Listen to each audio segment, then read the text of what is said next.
and welcome to the House of Valentina. I'm Valentina, and today we are talking about 10 things you will always regret buying for your home. I know that's a bold statement, but I know that there are certain things that I see over and over while working with my clients.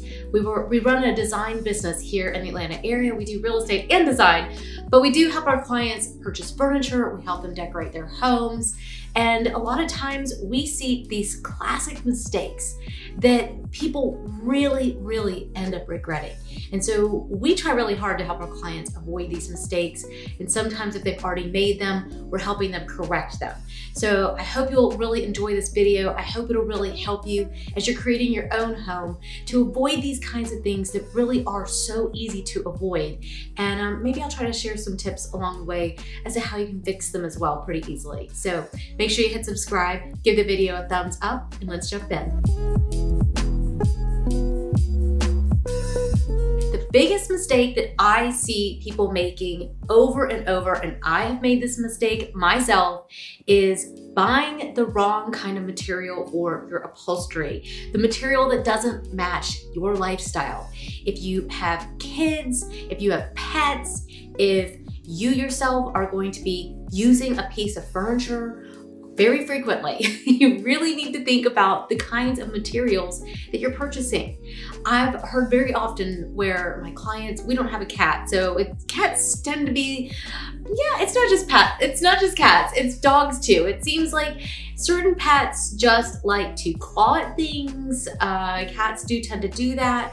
Certain materials can really hold up a lot better to a cat, like velvet. There's lots of performance velvet, and typically a cat will not scratch that. Whereas basket weave fabric seems to be the ultimate culprit for issues with most pets, especially if you have a pet with any kind of claw, and that little basket weave can be quite easy for them to snag and get their little nails into.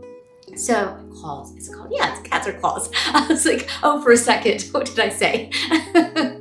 So yes, think about the kind of upholstery that you are purchasing for your pieces. Obviously, when we're custom ordering pieces, we have a lot more control over what we are getting for our clients. But even if you aren't working with a designer and you're just purchasing something from a big box store, maybe somewhere like even Home Depot, West Elm, Pottery Barn, Williams-Sonoma, all of these companies have gotten really good about providing high performance fabrics that will really change your life, and they will change the longevity of your piece.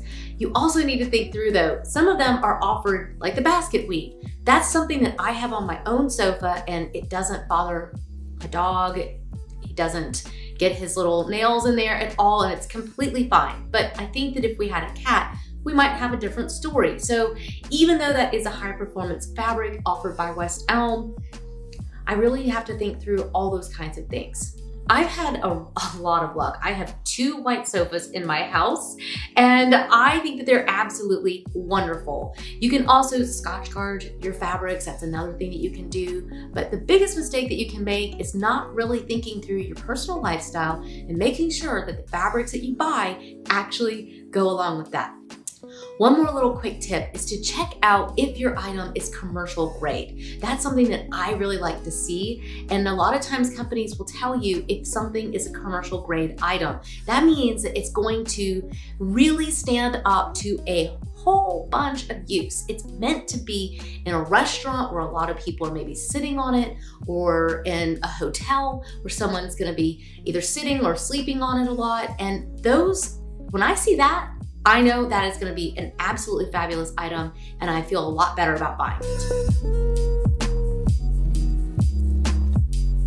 The second biggest thing that I see people regretting is buying cheap furniture that chips and wears out too fast.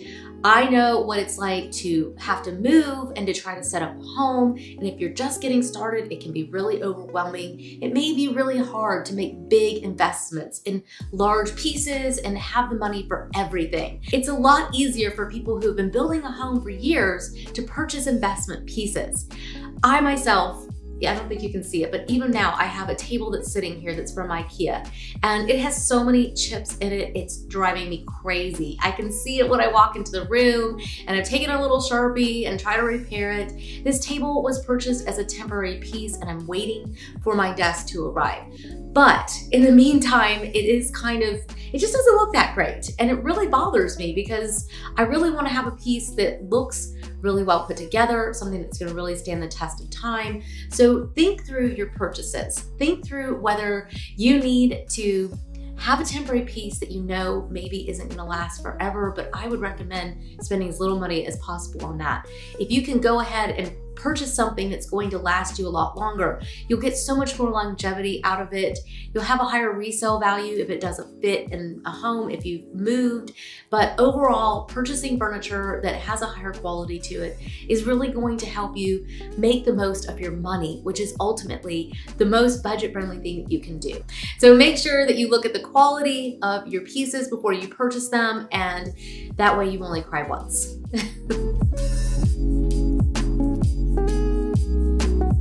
I am totally guilty of this. I have absolutely bought cheap pillows in the past. That's why I'm so particular about it now, because I've been so frustrated with cheap pillows. And it drives me nuts when the zippers are breaking off of them, if the seams have pulled apart, if the fabric has just worn out, if the fiberfill inside gets really lumpy. That is just, it just drives me crazy. And I feel like it's such a waste because I hate getting rid of those items. And sometimes if a pillow isn't very expensive, it can be a little bit silly to take it and have a new zipper put in. Or if you, I know a lot of you probably can sew a little seam back on a pillow, but for me, those are the kinds of projects that sit in a pile for a really long time and never get done. And so that's why I really like to make sure that I buy a really high quality piece that will really stand the test of time. I'll show you this one. So how do you know? How do you identify a quality piece? I think having a zipper on your piece, oh, and then Louie's been sitting here, so his little dog fur's on there. I need to lint roll it.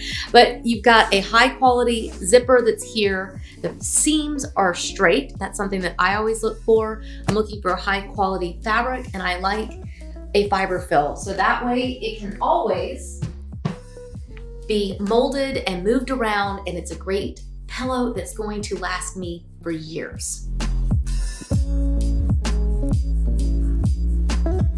Overly trendy accessories are probably what all of the thrift stores are so completely and utterly full of. Anything that's overly trendy or overly seasonal, I find that those things just, they come and they go. If we don't really invest in something that we truly love, something that really speaks to us, a lot of times as we're building out our home, those things we just tire of them very quickly. So my recommendation to you is to always invest in quality accessories that will not only stand the test of time, but something that's very classic, something that you can really build on. That way when the seasons come and go, you can switch out your florals, your greenery, but your accessories are something that you really should invest in, because if you buy beautiful accessories that aren't too trendy, they're just gonna last you year after year, and when you tire of them, instead of giving them away, you'll want to move them to a different room and mix things up a little bit, but they will always be with you, and it's really worth the money. For sure, you will always regret buying furniture that doesn't fit your space. It is so important. This probably should be number one. I mean, honestly, if you have a piece of furniture that doesn't fit in your space, I think that's probably, I actually think that is the number one thing that I hear from new clients. Their biggest mistakes, the thing that they regret the most, was buying furniture that was either way too big for their space or way too small. A lot of times it's either blocking a pathway, they didn't really measure out the space very well. Sometimes it's overwhelming the space, or other times it doesn't even come close to filling it, and it just feels like the space is just way underwhelming. Something feels really off. So my recommendation to you is to always measure out your space. Really understand that you need to have ideally at least 36 inches between your furniture and whether it's another piece of furniture or it's the wall, if you have a space that you need to be able to move around, you need at least 36 inches. Anything less than that is gonna start to feel like you have to walk sideways through your spaces, and that makes people very uncomfortable. It's not a very fun way to live in your house. When you're zigzagging or you're having to move sideways, you need at least 36 inches. So as you think through making your big purchases for your furniture, think about how you're going to feel in your space. And if your piece is just way too big, it's gonna make you miserable. And same as if it's too small, because it's just not gonna fill out the space, and your space is just going to feel a little bit empty. And it just always leads to regret. This is probably my husband's biggest pet peeve. He hates it when I buy lighting that doesn't actually light the room. I think that it's really pretty to have a brass shade. I have a couple lamps that are even just sitting in the other room, and I love them. He hates them. He hates when there's not any real light coming off of a lamp. And as I've lived with him and as I've accepted that this is something that really drives him nuts, I really think he has a good point, because if you have a lamp in the room and it's nighttime and you've got all the lamps on and the room isn't really lit and you feel like you can't really see the space, and candles being lit is just not gonna light the space enough, it is a deal breaker. It can be something that you end up really regretting.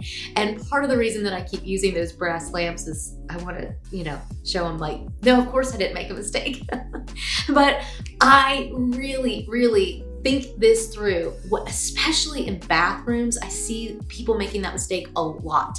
They buy shades that are solid or they're too dark and they can't see in their bathroom. And that's a space that usually doesn't have as much natural light. So it's really important to think about whether the lighting is just a low, very slight ambient light and really isn't adding a lot to the space. Or is this a light that you really want to give off an ambient light, and maybe you need to switch out the shade on some of the ones that you have? My mom did that recently. She switched out her little glass globes on her pendants. That's another one that's just a deal breaker. A lot of times they're solid or they have a deep color on them. I think an amber shade looks really cool and the idea of it's really nice, but ultimately it makes it so there's not really any light in the space, and your space can just feel a little bit seedy and it doesn't really feel ambient and cozy. So really think through that, and I'll give my husband that one. He was right. Oh, you have it on video. Oh yeah, this is a big one. Rugs that don't fit your space. It always is something that you end up regretting. You really need to think through the space where your rug is going and make sure that either all your furniture is going to be sitting on it, or at least if it's in a living room, the front legs are all going to fit. In a bedroom, I like to have it to where if you have a queen size bed, an 8x10 is really nice, because it doesn't have to, you can have it to where your bed sits completely on it. Personally, I just like the look of having it just tucked around and sticking out around the end. That's just a look that I like. But you can really think through how you want your rug to be in your space. Do you want it to completely fill out the space? Do you not want to see any of your floor? If you have a space in your home with flooring that you just absolutely hate, you can actually buy a nice big rug that will really fill out the space. But you never want a rug to literally go up onto the wall. You don't want it to be rolled at the ends because it's too big. But also, if it's a tiny little island, I always call it, it's the rug island. I see that probably the most. It's usually this one where it's a tiny little rug that's in the middle of a vast room, and it's just maybe got the coffee table sitting on it, and that's all there is, and it's just not enough. So make sure that you really think through the size of your rug and how that's going to fill out your space, and how much do you want to be able to put your feet on, and all those kinds of things. The next mistake that you might very well be making with your rugs is not making sure that they match your lifestyle. Your lifestyle may not be one that is going to be perfect for a silk rug. You may not want one that has to be maintained. Something that is made of silk can be very difficult if you even spill water on it. Even water can stain it. So you really need to think through your personal lifestyle and how you live in your house, who you live with, the pets that you have, and the kind of wear and tear that that rug is going to have. For me, I like to buy something really inexpensive to go underneath my breakfast table because I know that it's going to have crumbs, it's going to have spills. And the funny part is that the one I have right now, we've had from IKEA for years. I've had it for 10 years. And it actually came clean really easily anytime something was spilled on it, until I spilled like red juice on it and then it's toast. I'll probably have to have it professionally cleaned, but I think that would cost more than replacing it. So these are the kinds of things that you need to be thinking about when you go to make a rug purchase. I personally really love the West Elm site and their rugs because they give you so much information. They give you so much information about what kind of maintenance you can expect on your rug, what kind of care. They give you very clear instructions about how you'll be maintaining your rug. Now that doesn't mean that you can't invest in a nicer rug. A lot of people don't realize that if they will buy a nicer rug, something that's made of wool for instance, they'll be able to clean it a little bit easier. And you can also have somebody professionally clean it and it's just going to last you, it could last you a lifetime and beyond. I mean, think of all the beautiful vintage rugs that are out there that have stood the test of time. Things have been spilled on them, but they've been able to be cleaned. And so I think that you really have to weigh out your options and decide what's gonna be the best option for you and your personal lifestyle. I have absolutely made this mistake myself. I have bought so many uncomfortable pieces of furniture. It's just, you know, I think part of it's being a designer and I see these artful kind of pieces and I really love them. I still do. I still do. I love some of the pieces on the low end that I'm seeing from CB2. They are gorgeous. They are so beautiful to look at. I also, some of my favorite, Arteriers. Oh my gosh. Arteriers, Noir. These companies make some of the most beautiful pieces I've ever seen. But I have learned that if a piece is uncomfortable, you're kind of miserable. So I really think that the biggest mistake you can make is buying furniture that's going to be uncomfortable, whether the seat is too low and you have a hard time getting down and back up, or if it's just got wire metal on it for the back and you don't have a cushion that you can put on it to make it soft and comfortable. I think those mistakes, they just end up where you don't really live in your home and you can't feel comfortable.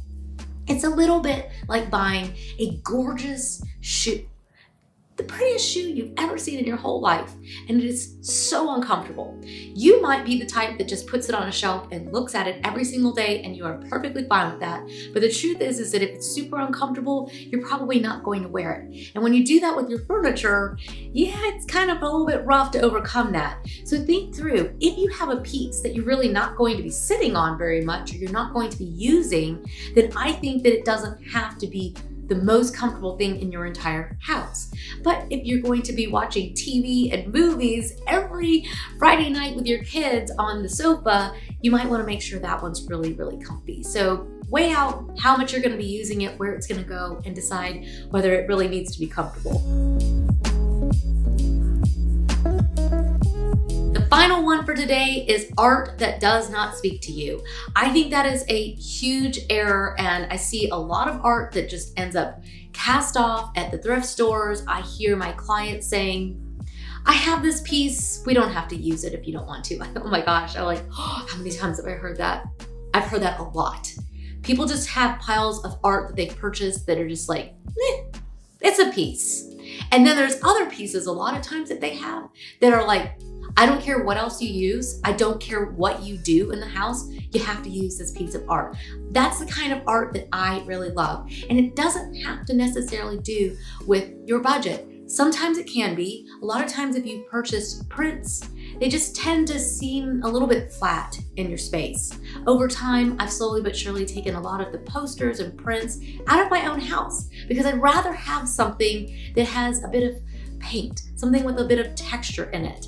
And so great places to look are Etsy. I think that's one of the best sources. Now, if you have a higher budget, and that's always fun, if you do, I really suggest looking at First Dibs. You can find so many incredible original pieces of art there. And so there's always something for someone, no matter what your budget is, but looking for something that means something to you and something that's really special will completely change your home and you will never regret having a piece like that, even if you have to reframe it to make it work.